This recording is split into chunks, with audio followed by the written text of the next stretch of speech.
संजीवनी अस्पताल बाल एवं शिशु रोग, general surgery, plastic surgery, neuro surgery, नेत्र रोग, फिजियोथेरेपी, स्त्री एवं प्रसूति रोग, हृदय एवं शुगर रोग, हड्डी एवं जोड़ रोग, कार्डियोलॉजी, दंत रोग, इमरजेंसी चिकित्सक सुविधाओं में एक भरोसेमंद नाम है। ICU, NICU, cath lab, hair transplant, private कमरे, urology, CT scan, laparoscopy, accident, trauma, heart attack, जले का इलाज, डायलिसिस की सुविधाएं उपलब्ध हैं। सभी मरीजों को खाना फ्री दिया जाता है। आयुष्मान भारत हरियाणा सरकार और रिटायर्ड फौजी भाइयों के इलाज, इंश्योरेंस और TPA पैनल पर सभी सुविधाएं उपलब्ध। पूछताछ मोबाइल नंबर 7027566691। वेंटिलाइजर्स अपना सैनिटाइजर्स की कोई कमी नहीं है, PPT किट्स की कोई कमी नहीं है। तो ये सारी चीज़ें पर्याप्त मात्रा में हमने उपलब्ध करा ली हैं। अगर हर दिन थोड़ा चैलेंज होता है तो ऑक्सीजन की उपलब्धि का होता है। ऑक्सीजन अभी तक जितनी हरियाणा में उत्पादन होता है उससे हमारा काम चल रहा है, लेकिन उसी को और आगे व्यवस्था को ठीक करते हुए हमने कुछ आपातकाल व्यवस्था की भी चिंता की है। अभी तक जो लिक्विड हमारे पास जो ऑक्सीजन है, पानीपत के प्लांट से ज़्यादा हमको ऑक्सीजन मिलती है, जो इंडियन ऑयल कॉरपोरेशन का जो प्लांट है, लेकिन उसमें भी आवश्यकता पड़ने पर जो गैस फॉर्म है इसका ऑक्सीजन का, उसकी उपलब्धि भी हम करवाने की सुनिश्चित हमने किया है, जो बड़ी मात्रा में है। लिक्विड से भी 4 गुना ज़्यादा ये हमारी गैस की उपलब्धि होती है। चूँकि गैस ऑक्सीजन की ट्रांसपोर्टेशन कई बार संभव नहीं होती है, तो आपातकालीन स्थिति में हमने DRDO को भी निवेदन किया है कि कोई एक टेम्परेरी हॉस्पिटल 500 बेड से लेके 1000 बेड के हॉस्पिटल की व्यवस्था हम पानीपत में करने जा रहे हैं। यदि आपात स्थिति में आवश्यकता पड़ी तो हम उस अस्पताल का भी उपयोग हम करेंगे।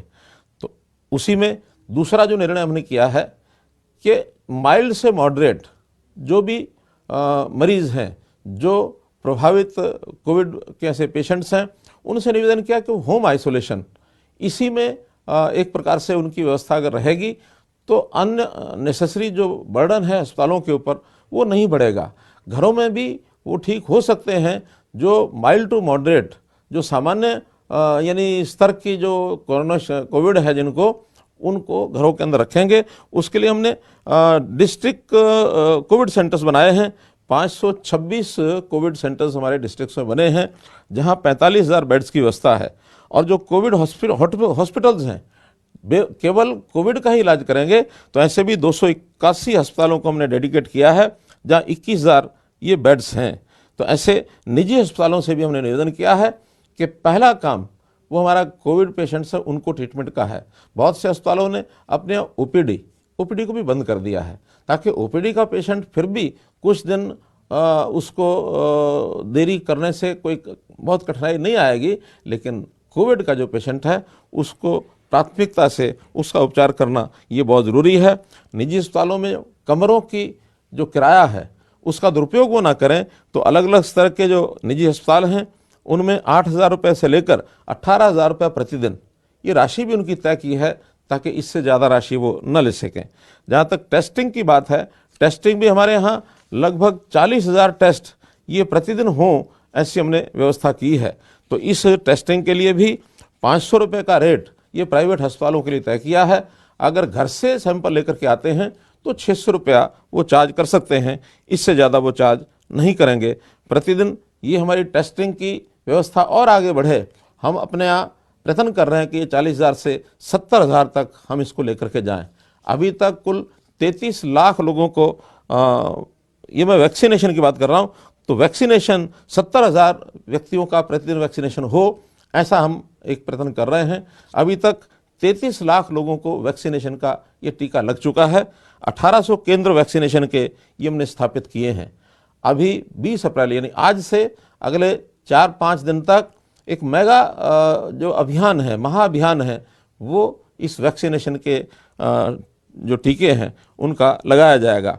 मैं आभारी हूँ प्रधानमंत्री नरेंद्र मोदी जी का, जिन्होंने ये कहा है कि 1 मई से 18 वर्ष तक की आयु के भी जितने नौजवान हैं, पहले अभी तक 45 वर्ष तक के लोगों को ही वैक्सीनेशन का टीका ये लगता था, अब 18 वर्ष से ऊपर भी 1 मई के बाद ये खुलने जा रहा है। तो ऐसे सब नौजवान साथियों को भी कहूँगा कि 1 मई के बाद वो भी वैक्सीनेशन का टीका ये लगवा लें। और एक सुविधा ये होने वाली है कि बाज़ार में भी वैक्सीनेशन का टीका ये उपलब्ध हो जाएगा, ताकि बाज़ार में उपलब्ध होने के बाद जो भी कहीं टीका लेकर के कहीं लगवाना चाहता है तो जा कर के लगवा सकते हैं। अभी ऑक्सीजन की जहाँ तक बात है, मैं बेड्स की बात कर रहा था, तो हमारे पास 2131 ऐसे बेड्स ऑक्सीजन के उपलब्ध हैं, आईसीयू के बेड्स भी उपलब्ध हैं। अभी तक 721 कोरोना मरीज ये ऑक्सीजन बेड्स पर हैं, अर्थात अभी 1/3 अभी ऑक्सीजन के जो बेड्स हैं उनका उपयोग हो रहा है, बाकी अभी 1400 हमारे पास अस्पतालों में उपलब्ध हैं। जहाँ तक वेंटिलेटर्स की बात है, 1080 वेंटिलेटर्स उपलब्ध हैं, 131 मरीज इस समय वेंटिलेटर्स पर हैं। इसलिए इन किसी भी बात से कोई चिंता करने की आवश्यकता नहीं है। कई बार पैनिक की स्थिति बनती है कि एक चीज़ की कमी आती है तो फिर लगातार वो कमी का प्रचार होता है। कोई प्रचार न करे, हमें दिन रात लग करके हमारे सभी विभाग लगे हैं कि ऐसी कोई भी चीज़ होगी उसकी व्यवस्था लगातार करेंगे। तो इसलिए जहां हमारे मरीज़ रोज़ाना, जैसा मैंने बताया, 7000 अगर वो बढ़ रहे हैं तो वहीं पर लगभग 3000 से ऊपर वो ठीक भी हो रहे हैं।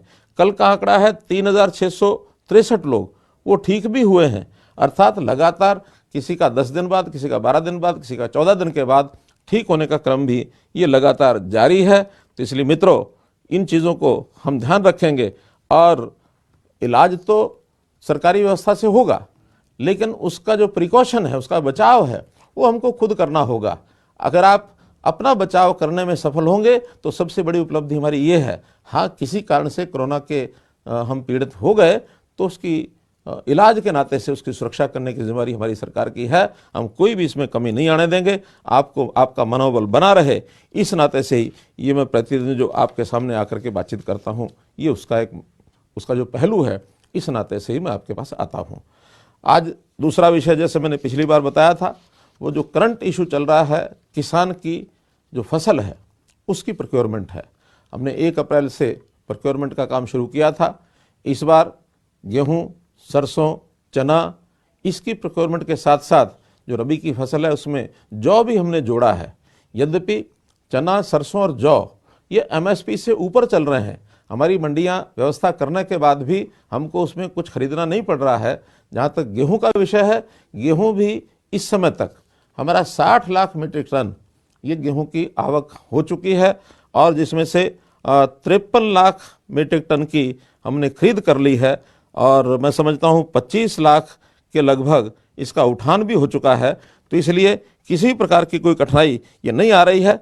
मंडियों के अंदर कुछ दिनों में आवक थोड़ा ज़्यादा हुई थी, ग्लटिंग हुई थी। हमने 2 दिन के लिए निवेदन किया था कि थोड़ा रोक करके अगर लाएंगे तो फिर मंडियों की व्यवस्था ठीक हो जाएगी। आज की स्थिति में मंडियों की स्थिति एकदम सही है, कहीं कोई कठिनाई आती नहीं है। मंडी में जब गेहूं आता है तो गेहूं आने के बाद उसकी जो व्यवस्था है, वहाँ आवक के बाद उसकी सफाई होती है, सफाई में तुलाई, तुलाई के बाद भराई, भराई के बाद जे फॉर्म कटता, आई फॉर्म कटता, उसका उठान होता है, गेट पास कटता है। गेट पास कटते ही उसका जो टाइम है वो हम शुरू कर देते हैं कि गेट पास के दिन के छोड़कर अगले 3 दिनों के बाद अगर पेमेंट नहीं होती है तो उसको देरी माना जाता है, और देरी अगर होती है तो उसकी जो पेमेंट आती है साथ में उसका ब्याज भी उसको मिलेगा। ऐसी में व्यवस्था का प्रबंध किया है। अभी तक किसानों को सीधी पेमेंट इस बार चूँकि पहली बार कर रहे हैं तो 2336 करोड़ रुपए की पेमेंट ये सब किसान को सीधी जा चुकी है, उनके खातों में चली गई है। और आज ही हमने हिसाब लगवाया कि इसमें से देरी कितनी हुई है। केवल 1 किसान ऐसा है जिसकी 10 दिन की देरी हुई, 3 किसान ऐसे हैं जिसकी 9 दिन की देरी हुई है, और बड़ी मात्रा में जो किसान ऐसे हैं जिनका 1 दिन की देरी हुई है। तो इस प्रकार से इस देरी के कारण से होने वाला जो इंटरेस्ट की अमाउंट है, 10,769 लोगों को ये जो ब्याज है ये भेजा जा चुका है। 7,80,000 रुपये ये पेमेंट ब्याज के खाते में ही उनको भेजी गई है, और ये पहली बार होगा कि उनको सीधा ब्याज जो है वो किसानों को ये मिलेगा। हमने इस बार मंडियों की व्यवस्था भी पर्याप्त की है। 396 मंडियां जो हमारी रेगुलर मंडियां हैं वो प्रोक्योरमेंट जैसे पहले काम करती थी इस बार कर रही हैं। साथ में 77 खरीद केंद्र ये भी बनाए गए हैं, क्योंकि जहाँ कहीं ग्लटिंग हुई, भीड़ ज़्यादा हुई, तो वहाँ पर पास के जो खरीद केंद्र हैं उसमें वही सारी व्यवस्थाएं करके और ये सब हमने किया है। मित्रों, इस बार जो देखा है हमने कि जो हमारी पहले की व्यवस्था है, मेरी फसल मेरा ब्यौरा, लगातार हर साल उसमें सुधार होते जा रहे हैं। 3 वर्ष से मेरी फसल मेरा ब्यौरा इस स्कीम के अंतर्गत हम किसानों को कहते हैं कि हर वर्ष अपनी बोई हुई फसल उसका पंजीकरण कराएं। पंजीकरण कराने के कई हेतु हैं। कुल मिलाकर हरियाणा की पूरी भूमि उसकी हमें जानकारी मिलती है कि कितनी पर बिजाई हुई है, कितनी खाली रही है, खाली किन कारणों से रही है, और जो बिजाई हुई है, बिजाई के बाद उस फसल का उसकी बिक्री ठीक हो जाए, किसी की बिक्री में कठिनाई ना आए, उसमें योजना ठीक से बना सकते हैं ताकि अगली बार बिजाई में किसी चीज़ को कम कराना है, ज़्यादा कराना है, आखिर तो प्लानिंग के आधार पर बिजाई होगी, किसान का ज़्यादा लाभ होगा। कभी कभी उद्देश्य दूसरे भी रहते हैं, जैसा पानी बचाने का उद्देश्य। हमने कहा कि अगर धान की बिजाई कम करके विविधीकरण से दूसरी फसलों पर आएंगे तो हम उसमें इंसेंटिव भी देंगे। हमने 7,000 रुपया प्रति एकड़ धान छोड़कर दूसरी फसल बोने वाले को पिछले वर्ष दिया है। 96,000 एकड़ में धान छोड़ा गया है, तो ये बहुत अच्छी पहल है। इस बार भी हम विचार करते हैं कि इस 96,000 को हम आह्वान करेंगे कि 2 लाख एकड़ ज़मीन इस पर धान कम करके चाहे कपास बिजाई की जाए और चाहे मक्का बिजाई की जाए अथवा अन्य फसलें जो इस समय की फसलें होंगी खरीफ की, उनकी बिजाई करेंगे ताकि हमारी पानी की ये बचत होगी और धान के बजाय दूसरी ऐसी फसलें जो कैश क्रॉप्स हैं जिसमें किसान की आमदन ज़्यादा हो सकती है, उस पर यदि जाएंगे तो उसका भी हमको लाभ मिलेगा। तो इस प्रकार किसान के पंजीकरण करने के बाद वो किसान जो अपनी फसल को बेचने के लिए आता है, अभी तक क्या होता था कि जो भूमि मालिक है, चाहे मुआवजे का पैसा हो चाहे फसल की बिक्री का पैसा हो, अगर मिलता था तो उसी को मिलता था। लेकिन हमने प्रावधान किया है कि नहीं, मालिक के अलावा जो खेतीहर है, जो किसान है, जो काश्तकार है, जो रजिस्टर करेगा, रजिस्ट्रेशन के बाद जो मंडी में अनाज लेके आएगा, ये पैसा उसी को मिलेगा। ये प्रावधान पहले नहीं होता था, ये हमने आने के बाद किया है और इससे बहुत बड़ा संतोष ये सब हुआ है। और हमने मंडियों में रजिस्ट्रेशन के समय एक बात और की है, परिवार पहचान पत्र, इसको भी जोड़ा है ताकि उस किसान की परिवार की सारी जानकारियाँ वो उसके साथ जुड़ी हुई हैं, तो उस किसान को कितना उसमें लाभ होता है, पिछले वर्षों में वो क्या कर रहा था, आगे उत्तर कैसे वो बढ़ रहा है, तो उसका एक डाटा भी हम मेंटेन करना चाहते हैं जिसका उसको एक लाभ होने वाला है। तो मित्रों, हम किसानों के भले के लिए, जैसा प्रधानमंत्री जी ने कहा था कि हम 2022 किसान की आय डबल करना चाहते हैं। अब ये ठीक है कि बीच में ये जो 1 वर्ष और अब दूसरा वर्ष भी कोरोना का एक जो प्रकोप है, इसके कारण से हो सकता है कुछ योजनाएं हमारी उस गति से आगे न बढ़ पाएँ, लेकिन फिर भी हमारी कोशिश रहेगी कि हर काम से ऐसा सिस्टम बनाया जाए कि किसानों को हम उसकी आय जो है वो डबल करा सकें। ये ठीक है कि कुछ बातों का भ्रम कुछ बंधुओं में ऐसा फैला दिया जाता है, लेकिन उस भ्रम को दूर करने के लिए भी जैसे जैसे व्यवस्थाएं आगे बनेंगी, किसान को अपने आप समझ में आएगा कि हमारे हित में क्या है और हमारे अहित में क्या है। तो किसान के हित में जो हो उसको किसान स्वीकार करता जाए, और किसान के हित में कोई चीज़ नहीं है तो उसको स्वीकार करने की भी आवश्यकता नहीं है।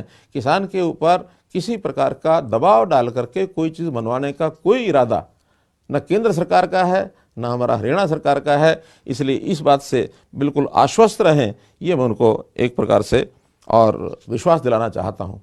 किसानों के हित के लिए एक नई योजना बना रहे हैं, किसान मित्र योजना। और इस किसान ये मित्र योजना में हम कुछ वॉलंटियर्स को रजिस्ट्रेशन उनका कराएंगे ताकि कुछ ऐसे किसान अपने आसपास के छोटे किसान जिनकी छोटी जोत है, ऐसे किसानों को कैसे लाभ हो उनके साथ जोड़ करके उनको समझा सकें। तो ऐसे किसान मित्र योजना बहुत जल्दी शुरू होगी। उससे पहले कुछ किसानों को वॉलंटियर इस नाते से हम कहेंगे वो पंजीकरण कराएंगे ताकि अपने आसपास के किसानों का वो भला करने के लिए उनका जो आर्थिक मैनेजमेंट है वो कैसे कर सकते हैं, कौन सी फसल की बुआई करनी है, किस में ज़्यादा लाभ होता है, या समय समय पर आकस्मिक किसी भी परामर्श की आवश्यकता होती है तो वो सब लोग उसमें दे सकें। एक अंतिम विषय में ये भी कहना चाहूँगा कि हमने एक और योजना ली है गरीबी उन्मूलन की, और जिसके अंदर मुख्यमंत्री अंत्योदय परिवार उत्थान योजना। उस योजना में जो भी परिवार न्यूनतम आय वाले हमको 1 लाख मिलेंगे, तो ऐसे 1 लाख परिवारों की आय कैसे बढ़ाई जाए, इसके लिए सब विभागों से मिलकर के योजना बना ली गई है। विभिन्न प्रकार के काम उनको बता दिए गए हैं और उसका प्रारंभ, जैसा परिवार पहचान पत्र का विषय मैंने बताया था, उस परिवार पहचान पत्र में पूरा उनका जो डाटा होगा, परिवार के सदस्यों की संख्या कितनी है, उनकी उम्र कितनी है, उनकी शिक्षा क्या क्या हुई है, व्यवसाय क्या करते हैं, आय क्या है, और फिर इस सब का वेरिफिकेशन, सेल्फ डिक्लेयर्ड जो किसान ने अपने आप भरवाई है उसके वेरिफिकेशन करने की सिस्टम भी हमने बनाया है।